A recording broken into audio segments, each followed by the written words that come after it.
सर्वपितृ अमावस्या, जिसे महालया अमावस्या भी कहा जाता है, पितृपक्ष का अंतिम दिन है। पितृपक्ष का सबसे महत्वपूर्ण दिन महालया अमावस्या है। हिंदू धर्म में पितृपक्ष का खास महत्व बताया गया है।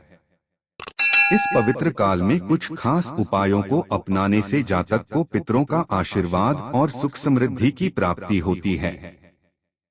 पितृपक्ष के अंतिम दिन सर्वपितृ अमावस्या पर पितरों को प्रसन्न करने के लिए तर्पण और पिंडदान करें, जिसमें पितरों की आत्मा की शांति के लिए ब्राह्मण भोजन कराना, अन्नजल का दान करना और कौवों को भोजन खिलाना शामिल है। इसके अतिरिक्त पीपल के पेड़ की पूजा करना, गंगा जल अर्पित करना और महामृत्युंजय मंत्र या पितृदेवाय नमः मंत्र का जाप करना भी पितरों को प्रसन्न करता है। श्रीमद् भगवद गीता के 11वें अध्याय का पाठ करना भी पितृदोष से मुक्ति दिलाता है। अपने पितरों की आत्मा की शांति के लिए दक्षिण दिशा की ओर मुख करके जल, जौ और काले तिल से तर्पण करें। किसी योग्य ब्राह्मण या पुरोहित से विधि विधान से श्राद्ध कर्म करवाएं और ब्राह्मणों को भोजन कराएं, जिसमें खीर, पूरी और अपनी पसंद की सब्जियां शामिल हो सकती हैं। अन्न और वस्त्र दान, पितृपक्ष के दौरान गरीबों और ब्राह्मणों को अन्न, जल और वस्त्र दान करें। कौवों को भोजन माना जाता है कि पितर कौवों के रूप में आशीर्वाद देने आते हैं, इसलिए कौवों को भोजन अवश्य कराएं।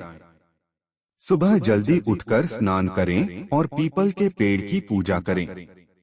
जल में गाय का दूध, तिल और चंदन मिलाकर पीपल के पेड़ को अर्पित करें। हर शनिवार पीपल के पेड़ के नीचे जल चढ़ाएं और उसकी 7 बार परिक्रमा करें। धार्मिक ग्रंथों का पाठ। श्रीमद् भगवद गीता के 11वें अध्याय का नियमित पाठ करें। पितृदेवाय नमः और नमः शिवाय जैसे मंत्रों का नियमित जाप करें।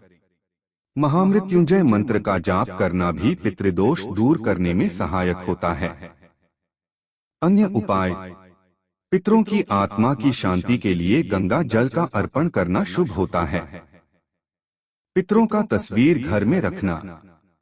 घर की दक्षिण दिशा में पितरों की तस्वीर लगाकर उनके नाम का दीपक जलाना भी लाभकारी होता है। पीपल का पौधा लगाना।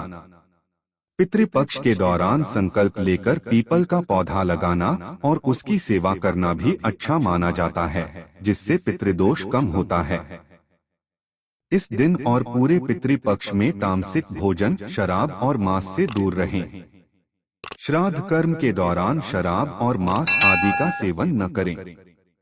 श्राद्ध के दिन किसी दूसरे के घर या जमीन पर श्राद्ध कर्म न करें। नए कपड़े, जूते, सोने चांदी और अन्य आभूषण खरीदने से बचें। इस अवधि में बाल, नाखून और दाढ़ी बनवाने से भी बचना चाहिए।